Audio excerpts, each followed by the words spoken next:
హైదరాబాద్లో పలుచోట్ల ఈదురుగాలులతో కూడిన భారీ వర్షం కురిసింది. దాదాపు గంటకు పైగా కురిసిన వానతో రోడ్లన్నీ జలమయమయ్యాయి. కోటి, అబిడ్స్, జూబ్లీ హిల్స్, బంజారా హిల్స్, అమీర్పేట్, బండ్లగూడ, హయత్ నగర్, రాజేంద్రనగర్, అత్తాపూర్లో వర్షం దంచికొట్టింది. లోతట్టు ప్రాంతాల్లో మోకాళ్ల లోతు వరద నీరు వచ్చి చేరింది. నాలాలు ఉప్పొంగాయి. అలాగే ప్రధాన రహదారులు సైతం నదులను తలపించాయి. కృష్ణానగర్లో రోడ్లు చెరువుల్లా మారాయి. దీంతో పాదచారులతో పాటు వాహనదారులు తీవ్ర ఇబ్బందులు పడ్డారు. మరో 3 రోజుల పాటు వర్షాలు ఉంటాయని వాతావరణ శాఖ హెచ్చరించింది.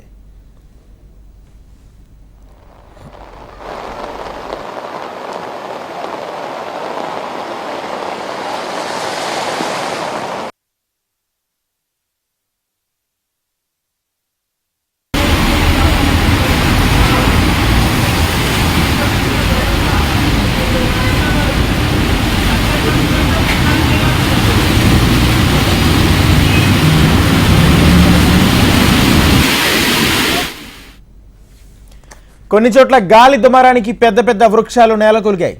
టోలీచౌకి, గోల్కండ్లో ఈదురుగాలులకు 200 ఏళ్ల నాటి చెట్టు కూలింది. చెట్టు కూలడం వల్ల ఒక వ్యక్తికి తలపై గాయాలయ్యాయి. 4 బైకులు డ్యామేజ్ అయ్యాయి. అలాగే బంజారా హిల్స్ వెంగళరావు పార్క్ సమీపంలో ట్రాన్స్ఫార్మర్ మీద మరో చెట్టు కూలిపోయింది. దీంతో విద్యుత్ తీగలు తెగిపోయాయి. ఈదురుగాలులతో తెగిపడ్డ కేబుల్ వైర్లు, చెట్లు కొమ్మలు, కొన్ని చోట్ల విద్యుత్ వైర్లు తెగిపోవడంతో కరెంట్ సరఫరాకు అంతరాయం ఏర్పడింది.